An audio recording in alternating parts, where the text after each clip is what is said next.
Amigos e irmãos em Cristo Jesus, quero ler para nossa meditação neste dia, 1 Tessalonicenses 5:23. Que o próprio Deus da paz o santifique inteiramente, que todo o espírito, alma e corpo de vocês seja conservado irrepreensível na vinda de nosso Senhor Jesus Cristo. Queridos, a perfeição da obra da criação de Deus está, sem dúvida, a obra-prima, o homem e a mulher. Deus o dotou de corpo, alma e espírito. O corpo é a nossa matéria que se conecta com o mundo. O corpo físico possui 5 sentidos, Visão, audição, paladar, olfato e tato. E como dito, ele se conecta e interage com o mundo exterior. A alma é o lugar da vontade, das decisões, da personalidade, da consciência. E o espírito, queridos, é a nossa parte que se conecta diretamente com Deus. Observe aqui a leitura de João, capítulo 4, 24.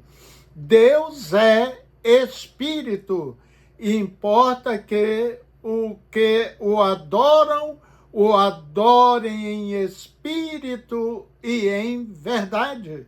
Portanto, a alma e o espírito não são a mesma coisa. Existe uma separação entre eles, Aqui em Hebreus 4:12 explica, porque a palavra de Deus é viva e eficaz, e mais penetrante do que espada alguma de 2 gumes, e penetra até a divisão da alma e do espírito, das juntas e medulas, e é apta para discernir os pensamentos e as intenções do coração. O espírito é um receptor sintonizado com o trono, a presença do próprio Deus. Enquanto estamos neste mundo, nossa alma é ativa, mas muitas vezes nos impede de acessar o Espírito com clareza. E por isso tantos vivem perdidos mesmo dentro da fé, por estarem desconectados espiritualmente. Nosso corpo é frágil, é a nossa ferramenta para interagir no mundo físico, mas muitos fazem dele um ídolo. Lembramos do que o apóstolo Paulo nos ensina em Romanos 12, versículo 1. Rogo-vos, pois, irmãos, pela compaixão de Deus, que apresentei os vossos corpos em sacrifício vivo, santo e agradável a Deus, que é o vosso culto racional. Nosso corpo deve ser uma oferta, não algo para ser venerado, mas consagrado. E como muitos negligenciam este entendimento, não é mesmo, queridos? Observe o que está registrado em Eclesiastes 12, 7. E o pó volte à terra como era, e o espírito volte a Deus que o deu. O corpo sempre volta ao pó, mas o espírito pertence a Deus. O corpo, por mais transitório que seja, não é insignificante. Ele é temporário, mas foi criado com um propósito. Observe aqui o que a palavra de Deus nos ensina, 1 Coríntios 6:19. Acaso não sabem que o corpo de vocês é santuário do Espírito Santo que habita em vocês, que lhes foi dado por Deus e que vocês não são de vocês mesmos? Observaram? Vemos o corpo como sendo um templo do Espírito Santo. É uma metáfora bíblica, né, que enfatiza a importância de cuidar do corpo como um presente de Deus e morada do Espírito Santo. Desde o que faço com o meu corpo, desde o alimento, o que trato com as pessoas, tudo nisso é uma forma de glorificar ou profanar esse templo que Deus me confiou. Por isso, faço uma pergunta a você. O que você tem feito com esse templo que Deus te deu? Infelizmente, muitos transformam o seu corpo como não tivesse valor algum, contaminando-o com prostituição, com cigarros, bebidas etílicas e drogas pesadas, usando-o, portanto, apenas para satisfazer de forma errada vontades momentâneas. Observa agora a segunda parte do que somos, a alma. A alma é o centro da consciência, onde mora o que sentimos, pensamos e decidimos. É aqui que está a nossa identidade. Observe o que Jesus Cristo disse em Mateus 22, 37. E Jesus disse-lhes: amarás o Senhor teu Deus de todo o teu coração e de toda a tua alma e de todo o teu pensamento. A alma está ligada ao corpo e interage com o mundo porque ela ainda é diferente do espírito. A alma é que se abate quando a esperança se vai. Me faz lembrar de Davi, no Salmo 42, versículo 11. Por que você está assim tão triste, abatida, ó minha alma? Por que está assim tão perturbada dentro de mim? Ponha a sua esperança em Deus, pois ainda o louvarei. Ele é o meu Salvador e meu Deus. Sim, a alma sofre, desespera, mas Jesus é aquele que acalma a alma do abatido. É por isso que nossa alma precisa ser guiada. Precisamos da ajuda de Deus.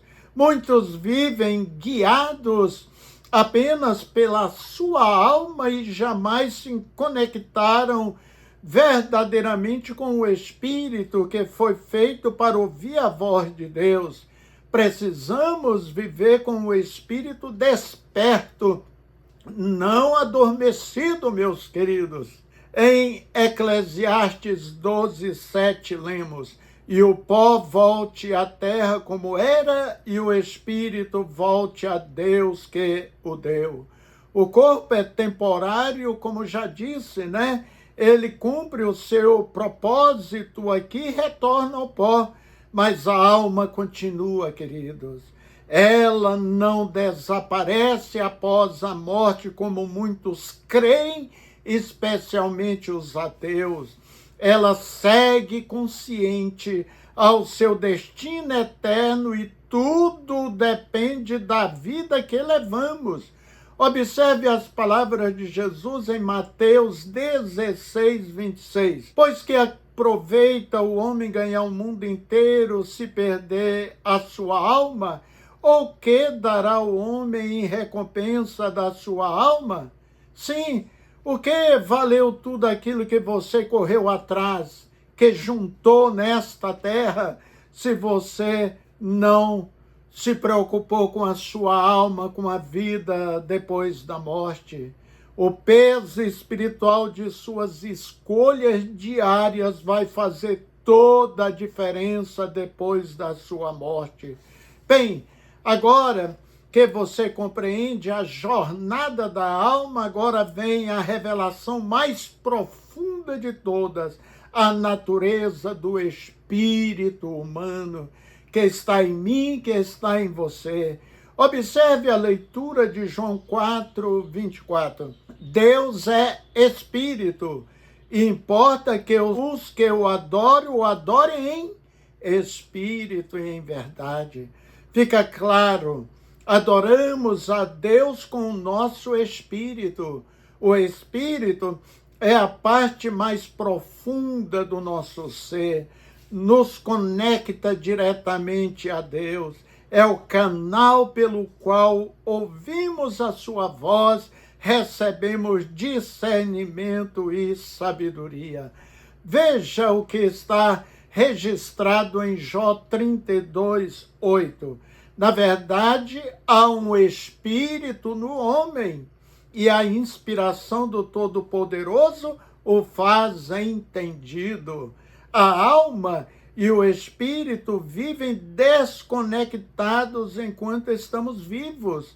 As pessoas vivem guiadas pela alma, emoções, vontade, pelos medos, enquanto o espírito permanece silenciado e adormecido.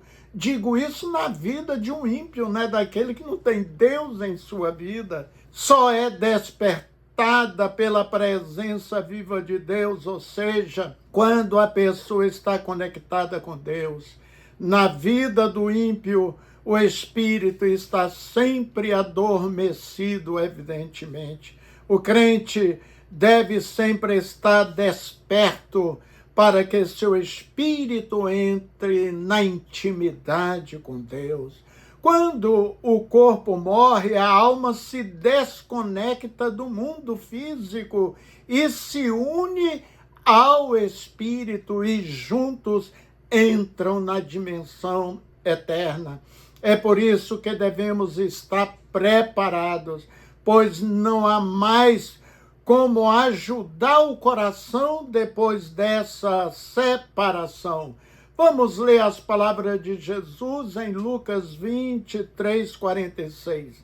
E clamando Jesus com grande voz disse: Pai, nas tuas mãos entrego o meu espírito. E havendo dito isto, expirou. Assim como Jesus entregou o seu espírito, assim foi nos dado um espírito que nos pertence também. Cuida dele com temor. Portanto, meu irmão, minha irmã, coloca o seu corpo também na obediência, cuidando dele, né, em santificação, não contaminando com coisas que atrapalham até a sua própria saúde. Lembra-se que é com o Espírito que nos conectamos diretamente com Deus. O ímpio vive com seu espírito em sono profundo, porque escolheu isso para a sua vida. Quando temos nosso espírito desperto, ele se alinha com Deus. Esse recebe direção, discernimento e vida verdadeira. Creio que todos nós conhecemos crentes apenas religiosos, né? Mornos, insensíveis, não sentem a presença de Deus. Sua vida é uma tristeza, mas por quê?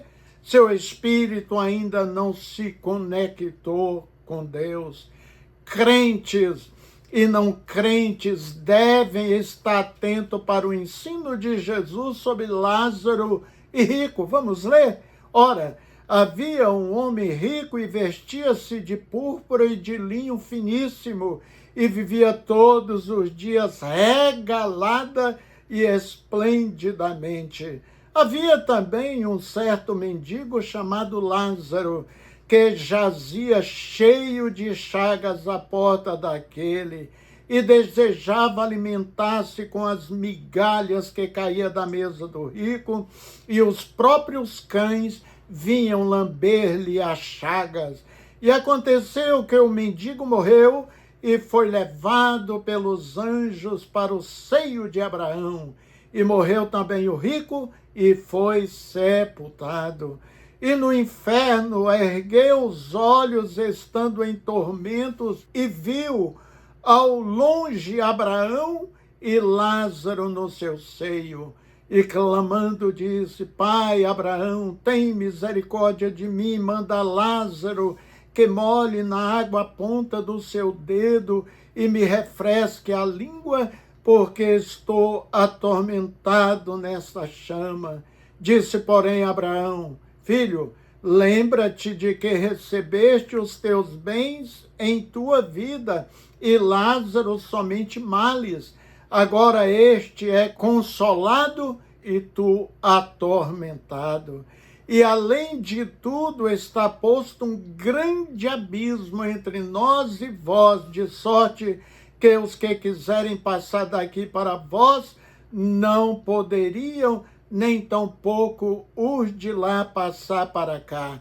E disse ele: Rogo-te, pois, ó Pai, que o mandes à casa de meu pai, pois tenho 5 irmãos, para que lhes dê testemunho, a fim de que não venham também para este lugar de tormento. Disse-lhe Abraão: Tem Moisés e os profetas, ouçam-nos. E disse ele: Não, pai Abraão, mas se algum dentre os mortos fosse ter com eles, arrepender-se-iam. Porém, ele lhe disse: Se não houve a Moisés e os profetas, tampouco serão persuadidos, ainda que algum dos mortos ressuscitem. Li Lucas 16, do 19 ao 31. Observaram? O que definiu o destino da alma não é o quanto ela possui na terra, mas o quanto ela conhecia Deus. A alma precisa nascer de novo, ser purificada em Jesus Cristo para entrar no céu.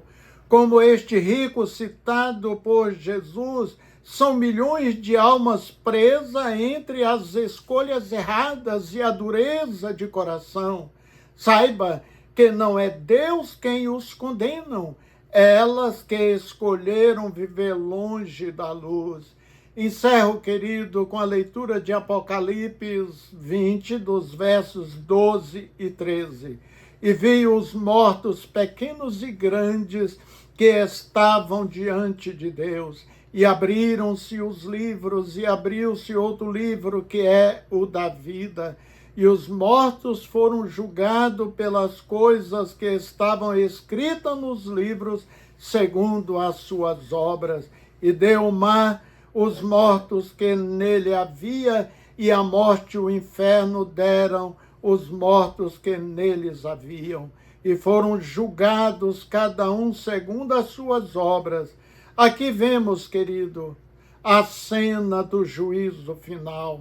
Cada escolha feita em vida reflete na eternidade. Assim, ainda há tempo, pois você está entre nós, vivo e me ouvindo. A morte é o começo de algo muito maior. O céu para quem teve um espírito conectado com Deus, e ou o inferno para aqueles que desprezaram o convite de Jesus e vivem uma vida dissoluta. No julgamento final não haverá desculpas ou advogados cristãos para te defender. A alma terá um destino confirmado diante da justiça de Deus. Para o salvo em Cristo fica a maravilhosa promessa de Jesus: na casa de meu pai há muitas moradas, se não fosse assim, eu vos teria dito, vou preparar-vos lugar. Amém? Vamos orar. Bendito e glorioso Deus, o Senhor, na sua sabedoria infinita, fez o ser humano perfeito, completo, e deu-lhe a oportunidade de conectar-se com seu Criador. A decisão é apenas humana. Todos podem chegar-se a Deus. Ajude estas pessoas, Senhor, que estão apenas, ó Deus amado, com as suas almas observando as coisas desta vida, mas os seus espíritos amortecidos não conhecem a Deus, não buscam o Senhor Todo-Poderoso. Obrigado por este momento da tua bendita e gloriosa palavra que nos aponta o caminho sobremodo excelente, o caminho que leva aos céus. Em nome de Jesus. Amém. Um abraço fraterno, querido, e até o nosso próximo encontro com a graça de Deus.